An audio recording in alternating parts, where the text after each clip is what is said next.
ফের ইউক্রেনের বন্দরনগরী ওডেসায় আছড়ে পড়ল রাশিয়ার মিসাইল।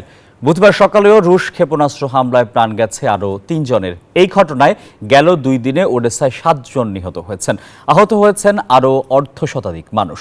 এসব হামলায় রাশিয়া উত্তর কোরিয়ার ক্ষেপণাস্ত্র ব্যবহার করছে বলেও অভিযোগ উঠেছে। এই পরিস্থিতিতে রুশ বাহিনীকে মোকাবেলায় পশ্চিমাদের প্রতি আরও অস্ত্র সরবরাহের দাবি জানিয়েছে ইউক্রেন। গত কয়েক মাস ধরে ইউক্রেনে হামলা জোরদার করেছে রাশিয়া। জনবসতিপূর্ণ এলাকায় আছড়ে পড়ছে রুশ মিসাইল, বাদ যাচ্ছে না শিক্ষা প্রতিষ্ঠানও। সোমবার বন্দর নগরী ওডেসায় ফের আঘাত হানে রুশ ক্ষেপণাস্ত্র। এই হামলায় আগুনে পুড়ে গেছে হ্যারি পটার ক্যাসেল নামে একটি শিক্ষা প্রতিষ্ঠান। এতে বেশ কয়েকজন হতাহত হয়েছেন। এই ঘটনার রেশ কাটতে না কাটতেই আবারও ওডেসাকে টার্গেট করে ক্ষেপণাস্ত্র হামলা করেছে রাশিয়া। এতে কয়েকজনের প্রাণ গেছে। জানা গেছে, এসব আক্রমণ শানাতে উত্তর কোরিয়ার ব্যালিস্টিক মিসাইল ব্যবহার করছে মস্কো। জাতিসংঘে নিযুক্ত রাশিয়া ও উত্তর কোরিয়ার মিশন এখন পর্যন্ত এই ইস্যুতে কোনো মন্তব্য করেনি।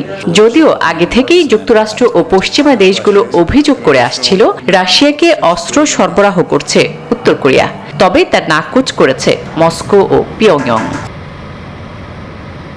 অথচ গত ২ বছর ধরে মস্কোর বিরুদ্ধে লড়াই করছে কিয়েভ। পাল্টা মার দিয়ে যুদ্ধের ময়দানে রুশ বাহিনীকে অনেকটাই বেকায়দায় ফেলে দিয়েছিল ইউক্রেনীয় সেনারা। তবে সাম্প্রতিক মাসগুলোতে অস্ত্রের অভাবে রাশিয়ার বিরুদ্ধে লড়াই করতে বেশ বেগ পেতে হচ্ছে কিয়েভকে। শুধু অস্ত্র নয়, যথেষ্ট সৈন্যের অভাবের কারণেও ইউক্রেনের সেনাবাহিনী পিছু হটতে বাধ্য হচ্ছে। এই ঘটনায় বারবার জেলেনস্কি যুক্তরাষ্ট্র সহ পশ্চিমা বিশ্বের কাছে যুদ্ধাস্ত্র সরবরাহের দাবি জানিয়ে আসছেন। এরই মধ্যে ইউক্রেনকে ভারী অস্ত্র সহ সামরিক সহায়তা দিয়েছে যুক্তরাষ্ট্র ছাড়াও পশ্চিমা কয়েকটি দেশ। একই আশ্বাস দিয়েছে মার্কিন নেতৃত্বাধীন সামরিক জোট ন্যাটো। আসমাতুলি, নিউজ 24।